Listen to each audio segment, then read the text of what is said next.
one of the important things about this book is that it introduces us to God. It tells us about God. And one of the things that it tells us about God is that it shows us how God has interacted with human beings throughout history, okay? Because God is a relational God, okay? So he wants us to be in relationship with him. And so that's what we learn in this book, okay?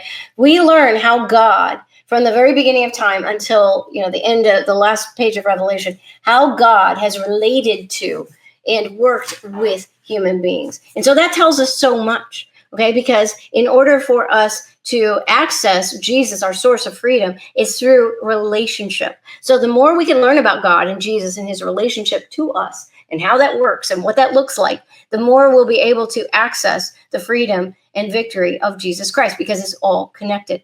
And so what I'm going to do now is going to give you a brief, fun little history from this book of how God has worked and reached out to humanity throughout history to have a relationship with us. And I know a lot of people, when they hear the word history, they're like, oh, no, they groan. It's so boring. But I've got a very important point that I need to make. And I promise you, I'm going to make it interesting and even fun. Okay, so here we go.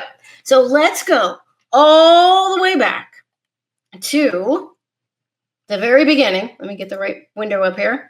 To the very beginning, when God created the first man and the first woman, Adam and Eve. We've already talked about them tonight. God created the first humans. Now, you know the story. Now, when God created Adam and Eve, he created them perfectly. They were perfect humans. He created them exactly the way that he wanted human beings to be, okay? And notice he also created them in relationship with himself.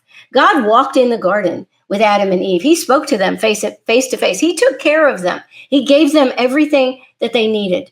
And I believe that God's original intention was for all of humanity to be in this kind of continued communion and relationship with God. Now, God knew what was going to happen. He knew what was going to happen even before he created Adam and Eve. But he still desired that he would be in relationship with his children that he created.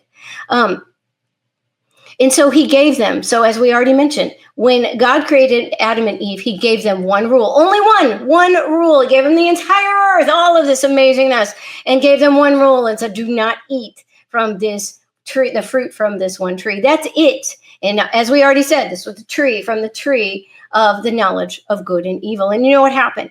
They chose to disobey God's one rule. They chose out of all the other trees, all the other fruit, everything else, they chose this one. The one thing that God told them not to do. And when they did that, they broke covenant with God. Now, God had given them the earth. And so when they did that, they took God's gift of this earth and they took it and they gave it to the enemy because they made a deal with the devil instead. They made an agreement with Satan instead of, and when they broke God's covenant, right? And so their relationship with God was severed. The relationship that God desired to have with humankind was broken when they did that. So, but what did God do? God didn't just give up and say, oh, well, these stupid humans, they screwed it all up. I'm just going to destroy them and start over again. No, he didn't. God still loved them. He wanted to forgive them. He wanted to still have a relationship with them. So he tried again. Now, he waited a while. He waited about 2,000 years. But then he tried again, and he did that by reaching out to a man named Abraham. And you can read about this in Genesis, in the Old Testament. So God met Abraham, and he gives Abraham a promise. He says, Abraham, if you will worship me and follow me, have relationship with me, I will bless you. I will bless you and your wife, Sarah. I will give you many, many descendants, and I will bless your whole family. So now when God promises to Abraham, Abraham and his wife, Sarah, they were barren. They didn't have any children. So God said, if you follow me, if you have a relationship with me, not only am I going to give you a son, they were way past childbearing age, but I'm going to miraculously give you a son. And then I'm going to give you so many descendants through that son, more descendants than there are stars in the sky. That is what God promised Abraham. And now notice how God started off this relationship with humans thing. He started off really small with just two people, Adam and Eve. Okay. Then that didn't work. So then he widened his circle a little bit. Now he is reaching out to a whole family, Abraham and Sarah and their children. Okay. And so he opened it up. You're going to see this pattern over and over throughout history. Every time God reaches out to humanity in a new way, as in invitation to relationship, he widens the circle a little bit more. All right. And you can read about Abraham and Sarah in Genesis and about their children and their grandchildren and their great-grandchildren. And you will see that slowly but surely, most of Abraham and Sarah's descendants, the Israelites, they eventually turned completely away from God. They rejected God, just like Adam and Eve did. And so we find ourselves about 500 years later, and the Israelites have now been enslaved by the Egyptians. And God says, okay, I'm going to try this relationship thing with humans again. And so he reaches out to this man named Moses, an Israelite named Moses. And he appears to Moses in a burning bush, and he commissions Moses to go and set the Israelites free from their slave masters, the Egyptians. And so you can read all about that in Exodus. And so he does that. And God does these amazing miracles for the Israelites. He delivers them from slavery. He parts the Red Sea so that they can walk through on dry land. He leads them miraculously through the wilderness. He feeds them, and he brings them to the promised land. All of this miraculous things because he wants to have a relationship with them. And notice what he did. He widened the circle. He starts off with two people, Adam and Eve. Then he does a family, Sarah and Abraham and their children. Now he's reaching out to an entire people group, hundreds and thousands of people, the Israelites, his chosen people. And if you read through the Israelites' adventures in the Old Testament, you will see that they are up, down, up, down, up, down in their relationship with God, right? So they will worship him for a little short while, and then they quickly fall away again and start making golden calves and worshiping all of these other gods from all of their pagan neighbors around them and living in all the wicked ways that they did.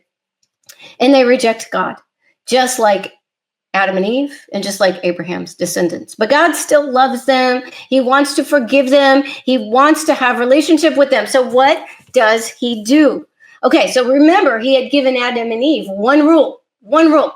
So God decides he needs to give the Israelites some guidance, but maybe he needs to give them a little bit more than what he tried with Adam and Eve, because that didn't work, right? So what he does is he gives them 10 commandments, 10 very simple commandments. But notice how what's the first 10 commandment? Does anybody know? What's the first 10 commandment? It is not to have do not worship other gods. Thou shalt not have any other gods before me, right? So even in these 10 commandments, God is extending an invitation to a relationship. Okay, what he's saying is he's not giving them these rules just to like make their lives miserable. Okay, so they won't have any fun. He's still trying to have a relationship with them. He's saying, come on, people, worship me. I'm the one who loves you. I'm the one who will take care of you.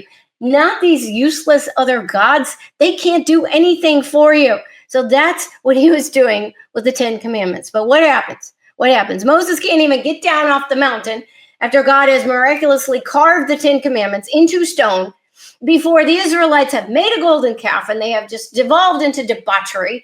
And when Moses sees this, he's so mad, he throws down the 10 commandments and smashes them to smithereens. So God is merciful. He makes another one for him. And then Moses gives the 10 commandments to the Israelites. But they just cannot do it. They can't follow 10 simple commandments. And they continue to reject God over and over again. So then God tries one more time. But you know what he does this time? This time he responds completely differently, and he floods them with laws. With pages and pages and chapters upon chapters of laws after laws after laws and rules that are not only difficult to follow, they are impossible to keep. And this is the Mosaic law, and you can read about it in Leviticus. And even that started off with, thou shalt love the Lord your God with all your heart, your soul, and might. So even that, all of those pages and pages of rules is still an invitation to relationship. And now I don't believe that God ever actually intended for the Israelites to try to follow all of those crazy laws. I don't think that was ever that wasn't what he desired, right? He knew what was going to happen, but I don't think that was his original intention. I think that, well, first of all, God knew they weren't going to be able to follow them. Okay, it's impossible. They couldn't even keep 10 commandments. There's no way they can keep all these crazy laws, right? So I believe that God what God desired to happen was for the Israelites to take one look at all of these laws and to have like this epiphany. You know what? We can't do this, God. This is impossible. I think that's what God intended with the law. In fact, that's exactly why the law was given to them. It was to give the Israelites this revelation, this understanding, reveal their sin to them, give them this understanding of what was required of them if they insisted on trying to save themselves, trying to become gods themselves, instead of being in relationship with God. Okay? This is what would be required. And because they were so determined to do that, to reject God and try to go on their own way. And God said, okay. God was always reaching out to them and saying, look, guys, if you just love me, just follow me, have a relationship with me, worship me, I will take care of you. I will feed you. I will clothe you. I will give you the promised land. I will feed you milk and honey. And the Israelites kept rejecting that offer and kept saying, no, God, we don't want to worship you. We want to go over here and worship these gods and do what all of our neighbors are doing over there. Want to keep up with the Joneses. They're passing their children through the fire. We want to do the same thing. We want all these Ashtoreths and Molechs and all of these false gods. And so finally, God said, okay. Have it your way, Israelites. If you want to save yourself, here you go. And he flooded them with the Mosaic law, all these laws. Here is the law that you must fulfill in order to do that. The Mosaic law, pages and pages of laws, requirements for saving yourself apart from relationship with God, which of course is impossible to do because nobody can actually fulfill that law. So again, I believe that God wanted the Israelites to take one look at that and say, okay, God, you win. We can't do this. Okay, let's go back to plan A. Let's go back to plan A and have a relationship with you. That is way better, way better. And wouldn't it have been wonderful if they did that? But they did not. What did they do instead? When God gave them all those laws, well, the Israelites, they snatched it out of his hand and they said, well, thank you, God, very much. That's what we've been waiting for. Now we've got this. We've got it all written down. It's all written down very conveniently on papyrus. Now we know everything that we need to do to save ourselves. We don't need you anymore, God. We can become our own gods by following these rules. That's all we need to do, right? Because what is this? What is the Mosaic law? It is this. It is this fruit, the knowledge of good and evil, written down on papyrus, right? All of this knowledge. But we already have talked about how knowledge cannot save you. But yet the Israelites, they went about the business of trying to save themselves by following this law. But of course, they could not do it. And they would get a godly king, and then for a while, they would go back to worshiping God. They would, tear down all the Ashtoreths and all of that. But then the next king would be evil, and they would start sacrificing their children again, and they would immediately just fall back into. So back and forth. They continued to reject God over and over and over again for hundreds and hundreds and hundreds of years. And so 1,500 years after Moses, after this guy, then we come to the New Testament, okay? And God decides again to try to reach out to these humans again. Okay, now at this point, the religious leaders of the Israelites, the Jewish people, they're not only trying to enforce all of these laws from the Mosaic law, okay, that already could not be fulfilled. But now at this point, they had added hundreds and hundreds of their own laws, okay? They had taken this fruit in written form. They had taken this fruit that was already poison, that was already a way of death, and they had added even more poison to it. It could never save anybody before. But now it was even more toxic and deadly than it ever had been before. And they had taken this what God had originally intended to be an invitation to relationship with him. And they turned it into this soul-breaking, cold, dead system of laws and rules that God never intended it to be. And so that's where we find ourselves when Jesus enters the scene. So enter Jesus. There you go. And God, through Jesus, this was his final attempt so far to reach out to us and to offer us relationship with him. So first, God starts off with two people, Adam and Eve. Then he reaches out to a whole family, Abraham and Sarah and their descendants. Then he reaches out to the entire people group of the Israelites, his chosen people. Now, through Jesus Christ, God opens up his offer of relationship to everyone. The whole world, because Jesus died on the cross for everyone, anyone, now can come to God and have a relationship with him.